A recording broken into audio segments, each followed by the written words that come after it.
ಪೊಲೀಸರು ಮಾಡಿದ್ದಾರೆ ಅಂತ ಹೇಳಿದ್ರೆ ಬಹುಶಃ ತಪ್ಪಾಗ್ಲಾರ್ದು. ಕನ್ನಡ ಪರ ಹೋರಾಟಗಾರರನ್ನ ಕೈ ಕಟ್ಟಿ ಹಾಕುವಂತ ಕೆಲಸವನ್ನ ಬಿಡದಿ ಪೊಲೀಸರು ಮಾಡಿದ್ದಾರೆ. ಕನ್ನಡ ಪರ ಹೋರಾಟಗಾರರ ಬೈಯುವಂತ ಕೆಲಸವನ್ನ ಪೊಲೀಸರು ಮಾಡಿದ್ದಾರೆ. ಇವತ್ತು ಕನ್ನಡ ಪರ ಹೋರಾಟಗಾರ ಒಬ್ಬ ಮಹಿಳೆ ಹೋರಾಟಗಾರನ ಅಮ್ಮನ್ನಂತ ಪದಬಳಕೆಯನ್ನ ಒಬ್ಬ ಡಿವೈಎಸ್ಪಿ ಮಾಡಿದ್ದಾರೆ. ಡಿವೈಎಸ್ಪಿ ಅವರಿಗೆ ಎಚ್ಚರಿಕೆ ಕೊಡ್ತೇನೆ, ನಿಮ್ಮ ಮಾತನ್ನು ವಾಪಸ್ ತೆಗೆದುಕೊಂಡು ಆಕೆ ಹತ್ರ ಕ್ಷಮೆ ಕೇಳಲಿಲ್ಲ ಅಂತ ಹೇಳಿದ್ರೆ ನಿಮ್ಮ ಕಚೇರಿಯ ಮುಂದೆ ಹೋರಾಟವನ್ನು ಮಾಡಬೇಕಾಗ್ತದೆ. ಎಚ್ಚರಿಕೆ. ಕನ್ನಡ ಪರ ಹೋರಾಟಗಾರರನ್ನ ಏನ್ ಅನ್ಕೊಂಡಿದ್ರಿ ನೀವು? ಇವತ್ತು ಬಿಡದಿ ಪೊಲೀಸ್ ಠಾಣಾಧಿಕಾರಿ ಶಂಕರ್ ನಾಯಕ್ ಅವರು ಒಬ್ಬ ಹೋರಾಟಗಾರನ ಅಮ್ಮನ್ನಂತ ಪದಬಳಕೆ ಮಾಡ್ತೀರಿ. ನಾಚಿಕೆ ಆಗ್ಬೇಕು ನಿಮಗೆ. ಎಲ್ಲೋಗಿತ್ತು 4 ದಿನದ ನಿಮ್ಮ ಪೌರುಷ? ಇದೇನ ನೀವು ಜನತೆಗೆ ಕೊಡುವಂತ ನ್ಯಾಯ? ಇದೇನ ನೊಂದವ್ರಿಗೆ ಕೊಡ್ತಾ ಇರ್ತಕ್ಕಂಥ ನ್ಯಾಯ? ಕನ್ನಡ ಪರ ಹೋರಾಟಗಾರರು ಏನ್ ಮಾಡಿದ್ರು ಸ್ವಾಮಿ? ನ್ಯಾಯ ಕೇಳಿದ್ದು ತಪ್ಪ? ನ್ಯಾಯ ಕೊಡ್ಸಂತಿದ್ದು ತಪ್ಪ? ನಿಮ್ಮ ಯೋಗ್ಯತೆಗೆ ಏನಾಗಿದೆ ಅಂತೇಳಿ ಕುಟುಂಬ ಸದಸ್ಯರಿಗೆ ಹೇಳೋಕ್ಕಾಗ್ಲಿಲ್ಲ. ಹೋರಾಟಗಾರನ್ನ ಅಮ್ಮನ್ನು ಸುಳೆ ಮಕ್ಕಳು ಅಂತ ಬೈತೀರ ನೀವು? ನಾಚಿಕೆ ಆಗ್ಬೇಕು ಇಲಾಖೆಗೆ. ನಾನು ಕೂಡಲೇ ಎಚ್ಚರಿಸ್ತೇನೆ, ರಾಮನಗರ ಜಿಲ್ಲಾ ಪೊಲೀಸ್ ವರಿಷ್ಠಾಧಿಕಾರಿಗಳು ಇದ್ರ ಬಗ್ಗೆ ತನಿಖೆಯನ್ನ ಮಾಡಬೇಕು. ಲೈವ್ ಬಿಟ್ಟಿರ್ತಕ್ಕಂಥದ್ರಲ್ಲಿ ನಿಮ್ಮ ಪೊಲೀಸರು ಪದಬಳಕೆ ಮಾಡಿರ್ತಕ್ಕಂಥದ್ದು ಪ್ರತಿಯೊಂದು ಸಹ ರೆಕಾರ್ಡ್ ಆಗಿದೆ. ನಾವು ಅದನ್ನ ಕಳಿಸುವಂತ ಕೆಲಸವನ್ನು ಮಾಡ್ತೇನೆ. ಡಿವೈಎಸ್ಪಿ ಶ್ರೀನಿವಾಸ್ ಅವರು, ಬಿಡದಿ ಪೊಲೀಸ್ ಠಾಣಾಧಿಕಾರಿ ಆಗಿರ್ತಕ್ಕಂಥ ಶಂಕರ್ ನಾಯ್ಕ್ ರವರು, ಮೇಡಮ್ ಅವರ ಹತ್ರ ಕ್ಷಮೆಯನ್ನ ಕೇಳಬೇಕು. ಹೋರಾಟಗಾರರಲ್ಲಿ ಕ್ಷಮೆಯನ್ನ ಕೇಳಬೇಕು. ಒಬ್ಬ ಹೆಣ್ಣು ಮಗಳಿಗೆ ಡಿವೈಎಸ್ಪಿ ಮಾತಾಡ್ತಕ್ಕಂಥ ಮಾತಾದು ಏನ್ ಸ್ವಾಮಿ ನೀವು ಮಾತಾಡಿದ್ದು? ಯಾರು ಸೂಳೆ ಮಕ್ಕಳು? ಯಾರ ಅಮ್ಮನ್ನು? ಇವತ್ತು ಸೌಜನ್ಯಗೆ ಆದಂತಹ ಅನ್ಯಾಯ ಈಕೆಗೆ ಆಗ್ಬಾರ್ದು ಅಂತೇಳಿ ಕನ್ನಡ ಪರ ಹೋರಾಟಗಾರರು ಬೆಳಗ್ಗೆಯಿಂದ ಬಂದು ಕೂತಿರ್ತಕ್ಕಂಥದ್ದು. ಹೋರಾಟಗಾರರು ಬಂದ ಮೇಲೆ ಸರ್ಕಲ್ ಇನ್ಸ್ಪೆಕ್ಟರ್ ಬಂದಿದ್ದು, ಹೋರಾಟಗಾರರು ಬಂದ ಮೇಲೆ ಡಿವೈಎಸ್ಪಿ ಬಂದಿದ್ದು, ಹೋರಾಟಗಾರರು ಬಂದ ಮೇಲೆ ಅಕ್ಕಿ ಪಿಕ್ಕಿ ಜನಾಂಗದ ಅಧ್ಯಕ್ಷರು ಬಂದಿದ್ದು. ಅಲ್ಲಿವರೆಗೂ ಯಾರು ಬಂದಿರಲಿಲ್ಲ. 4 ದಿನ ಆಗಿದೆ. ಈ ಊರಲ್ಲಿ 2 ದಿನ ಕರೆಂಟ್ ಇರಲಿಲ್ಲ. ಕನ್ನಡ ಪರ ಹೋರಾಟಗಾರರು ಬಂದ ಮೇಲೆ ಕರೆಂಟ್ ಬಂದಿದ್ದು ಊರಿಗೆ. ಇವತ್ತು ಆಕೆಗೆ ನೀವು ನ್ಯಾಯ ಕೊಡ್ತೀನಿ ಅಂತ ಹೇಳ್ತೀರಾ? ನಿಮ್ಮನ್ನ ಕಂಡ್ರೆ ನಮ್ಗೆ ನಿಜವಾಗಿ ನಿಮ್ಮ ಮೇಲೆ ನಮಗೆ ಅನುಕಂಪ ಇಲ್ಲ, ನಿಮ್ಮ ಮೇಲೆ ನಂಬಿಕೆ ಇಲ್ಲ. ಇವತ್ತು ಮೇಡಮ್ ಅವ್ರನ್ನ ಯಾವ ಪದಬಳಕೆ ಮಾಡಿದ್ರಿ? ಮೇಡಮ್ ಅವ್ರು ಹೇಳ್ತಾರೆ, ಹೇಳಿ ಮೇಡಮ್ ಏನಂತ ಮಾತಾಡಿದ್ರು ನಿಮಗೆ?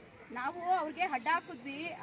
ಏನ್ ಖುಷಿ ಹೆಣ್ಮಕ್ಳಿದ್ದಾಳೆ, ಅವಳ ಬಾಡಿನ ತಗೊಂಡೋಗಿ ದಫನ್ ಮಾಡಕ್ಕೆ ಮಣ್ಣು ಮುಚ್ಚಕ್ಕೆ ಅಂತ ಹೇಳಿ ಇದ್ ಮಾಡ್ತಾ ಇದ್ರು. ನಾವು ಹೇಳಿದೀವಿ, ಸರ್ ಪರಿಹಾರ ನಮಗೆ ಬೇಡ, ನಾವು ಕನ್ನಡ ಶಾಲೆ ಹಾಕೊಂಡಿದೀವಿ, ಹೆಣ್ಮಕ್ಳದ್ದು ಏನಿದೆ ಅಂತ್ಯ ಸಂಸ್ಕಾರ ನಾವು ಮಾಡ್ತೀವಿ, ಕುಟುಂಬದವ್ರಿದ್ದಾರೆ, ನಿಮ್ಮ ಅವಶ್ಯಕತೆ ಇಲ್ಲ. ಯಾಕೆ ಈ ಥರ ಪೋಸ್ಟ್ ಮಾರ್ಟಮ್ ರಿಪೋರ್ಟ್ ಬಂದಿಲ್ಲ, ಏನಿಲ್ಲ, ಯಾಕೆ ಈ ಥರ ಮಾಡ್ತೀರಿ ಅಂತ ಅಂದಾಗ ನೀನು ನಮ್ಮನ್ನ ಸೈಡ್ಗೆ ಹೋಗು ಅಂತ ಹೇಳಿ ನನ್ನೇ ಮೈ ಮುಟ್ಟಿ ತಳ್ಳಿರೋ ಅಂಥದ್ದು. ನಾನು ಇದನ್ನ ಖಂಡಿಸ್ತೀನಿ. ನೀವು ನಮ್ಮ ಕೆಲಸಗಾರರಿ, ನಮ್ಮ ಟ್ಯಾಕ್ಸ್ ದುಡ್ಡಲ್ಲಿ ನೀವು ಸಂಬಳ ತಗೊಳ್ಳೋ ಅಂಥದ್ದು. ನೀನು ಡಿವೈಎಸ್ಪಿ ಆದ್ರೇನು, ಕಮಿಷನರ್ ಆದ್ರೇನು, ಇನ್ನೊಬ್ಬ ಆದ್ರೆ ನನಗೇನು? ಮೊದಲು ಹೆಣ್ಮಕ್ಳಿಗೆ ಗೌರವ ಕೊಡೋದನ್ನ ಕಲಿ. ನೀನು ಶಾಲೆ ಹಾಕೊಂಡಿದ್ದೀನಿ, ನನಗೆ ನೀನು ನಮ್ಮನ್ನ ಅಂತೀಯಲ್ಲ. ಇನ್ನಿಷ್ಟು ಜನ ಹೆಣ್ಮಕ್ಳಿದ್ದಾರೆ ಅಕ್ಕಿ ಬಿಕ್ಕಿ ಜನಾಂಗದಲ್ಲಿ. ಇವ್ರು ನಿನ್ನ ಹತ್ರ ಬಂದ್ರೆ ನ್ಯಾಯ ಕೊಡಿಸ್ತೀಯ? ನೀನು ನ್ಯಾಯ ಕೊಡ್ತೀಯಾ? ಮತ್ತೆ ಎಲ್ಲೋಗಿದೆ 4 ದಿವಸದಿಂದ ನೀನು? 4 ದಿವಸದಿಂದ ಹೆಣ್ಣು ಎಲ್ಲೋಗಿದೆ ನೀನು? ಕತ್ತೆ ಕಾಯಕ್ ಹೋಗಿದ್ದ ನೀನು? ಕತ್ತೆ ಕಾಯಕ್ ಹೋಗಿದ್ದ? ಕರೆಂಟ್ ಇಲ್ಲ ಊರಲ್ಲಿ. ಇವಾಗ ಬಂದು ಮೇಡಮ್ ಹೇಳ್ತಾರೆ ನೀವು ಹಂಗೆ ಹೇಳ್ಬೇಡಿ, ಹಕ್ಕು ಮಾತ್ರ ಯಾವ್ದು ಇಲ್ಲ, ನಾವು ಕರೆಂಟ್ ಕೊಡೋ ವ್ಯವಸ್ಥೆ ಇಲ್ಲ ಅಂತ ಹೇಳಿ. ನಾಚಿಕೆ ಆಗ್ಬೇಕು ನಿಮ್ಗೆ, ಅಲ್ಲ ನಾಚಿಕೆ ಆಗ್ಬೇಕು KEB ಇಲಾಖೆ ಅವ್ರಿಗೆ. ನಾವು ಬಂದ ನಂತರದಲ್ಲಿ ನೀವು ಹೆದರ್ಕೊಂಡು ಕರೆಂಟ್ ಕೊಡ್ತೀರಿ, ಹೆದರ್ಕೊಂಡು ಪೊಲೀಸ್ ಅವ್ರು ಬರ್ತೀರಿ, ಹೆದರ್ಕೊಂಡು ACDC ಅವ್ರು ಬರ್ತೀರಿ, ಹೋರಾಟಗಾರರಂದ್ರೆ ಹೆದರ್ಕೊಂಡು ಬರ್ತೀರಿ ನೀವು. ಆ ಹೆಣ್ಮಕ್ಳನ್ನ ಅವ್ರ ಏನು ಕುಟುಂಬ ಇದೆ, ಕುಟುಂಬದವ್ರನ್ನು ಸಹ ಇಲ್ಲೇ ಬಿಟ್ಬಿಟ್ಟು ತಾಯಿನೊಬ್ಬಳನ್ನ ನೀವು ಜೀಪಲ್ಲಿ ಕೂರಿಸ್ಕೊಂಡು ಕರ್ಕೊಂಡು ಹೋಗ್ತಿರಲ್ಲ. ಆಂಬುಲೆನ್ಸ್ ಅಲ್ಲಿ ಇಷ್ಟು ಜನ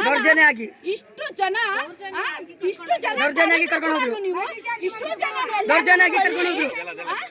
ಇಷ್ಟು ಜನ ತಳ್ಳಿ ನೀವು ಆ ಹೆಣ್ಮಗು ಬಾಡಿನ ತಗೊಂಡು ಅವ್ರ ತಾಯಿನೊಬ್ರನ್ನ ವಯಸ್ಸಾಳದಲ್ಲಿ ತುಂಬ್ಕೊಂಡು ಹೋಗ್ತಿರಲ್ಲ. ಇಬ್ರು ಹೆಣ್ಮಕ್ಳು ಪೊಲೀಸ್ ಅವ್ರನ್ನ ಇಟ್ಕೊಂಡು ನಾಚಿಕೆ ಆಗಲ್ವಾ ನಿಮ್ಗೆ? ನನ್ಗೆ ನೀನ್ ನಮ್ಮನ್ನಂತ ಕರ್ದಿದೀಯ ನೀನು? ಹೇಳ್ತಾ ಇದೀನಿ, ನೇರವಾಗಿ ಹೇಳ್ತಾ ಇದ್ದೀನಿ. ನೀನ್ DYSP ಆಗಿರೋ ಇನ್ನೊಬ್ಬ ಆಗಿರೋ ನನ್ಗೆ ನೀನ್ ಇಟ್ಟಾಕಲ್ಲ. ನನ್ನ ಮನೇಲಿ ನೀನ್ ಅನ್ನ ಕೊಡಲ್ಲ. ನೀನು ನನ್ನನ್ನು ಕ್ಷಮೆ ಕೇಳಲೇಬೇಕು. ನೀನು ಇಡೀ ಕನ್ನಡ ಪರ ಹೋರಾಟಗಾರರಿಗೆ ಶಂಕರ್ ನಾಯಕ್ ಅಂತೆ, DYSP ಅಂತೆ, ಶಂಕರ್ ನಾಯಕ್ ಅಂತೆ, ನನಗೆ ಕ್ಷಮೆ ಕೇಳಲೇಬೇಕು. ನೀನು ಕೇಳಿಲ್ಲ ಅಂತ ಅಂದ್ರೆ ನಿನ್ ಠಾಣೆ ಮುಂದೆ ಬಂದು ನಾನು ಒಬ್ಬಳೇ ಪ್ರತಿಭಟನೆ ಕುತ್ಕೊಂತೀನಿ. ನಾನು ಒಬ್ಳು ಬಂದು ಕುತ್ಕೊಂಡ್ರೆ ಇಡೀ ನನ್ನ ಕನ್ನಡ ಪರ ಹೋರಾಟಗಾರರು ಸಮುದಾಯ ಪೂರ್ತಿ ಬರ್ತದೆ. ಎಚ್ಚರಿಕೆ ಇರಲಿ. ಮುಂದೊಂದು ದಿನ ತೊಂದರೆಗೆ ಸಿಗಾಕೊಂತೀಯ. ನನಗೆ ನಾನು ಎಲ್ಲಿರ್ತೀನಿ ಅಲ್ಲಿ ಹುಡುಕಿ ನೀನು ಕ್ಷಮೆ ಕೇಳಬೇಕು. ನನಗೆ ನೀನು ಕೇಳಲಿಲ್ಲ ಅಂದಿದ್ದ ಪಕ್ಷದಲ್ಲಿ ನಾಳೆ ಬೆಳಗ್ಗೆ ನಿನ್ನ ಠಾಣೆ ಮುಂದೆ ನಾನು ಇರ್ತೀನಿ. ಮಾನ್ಯ ಪೊಲೀಸ್ ರಾಮನಗರ ಜಿಲ್ಲಾ ಪೊಲೀಸ್ ವರಿಷ್ಠಾಧಿಕಾರಿಗಳಲ್ಲಿ ಒಂದು ವಿನಂತಿ. ನಿಮ್ಮ ಡಿವೈಎಸ್ಪಿ ಶ್ರೀನಿವಾಸರವರು ಬಿಡದಿ ಪೊಲೀಸ್ ಠಾಣೆಯ ಇನ್ಸ್ಪೆಕ್ಟರ್ ಆಗಿರ್ತಕ್ಕಂತಹ ಶಂಕರ್ ನಾಯ್ಕರವರು ಕನ್ನಡ ಪರ ಹೋರಾಟಗಾರನ್ನ ಅಮ್ಮನ್ ಅಕ್ಕನ್ ಅನ್ನುವಂತಹ ಪದಬಳಕೆಯನ್ನು ಮಾಡಿ ಅದು ಹೆಣ್ಣು ಮಕ್ಕಳನ್ನ ತಳ್ಳುವಂತ ಕೆಲಸವನ್ನ ಡಿವೈಎಸ್ಪಿ ಅವರು ಮಾಡಿದ್ದಾರೆ, ಶಂಕರ್ ನಾಯ್ಕರು ಮಾಡಿದ್ದಾರೆ.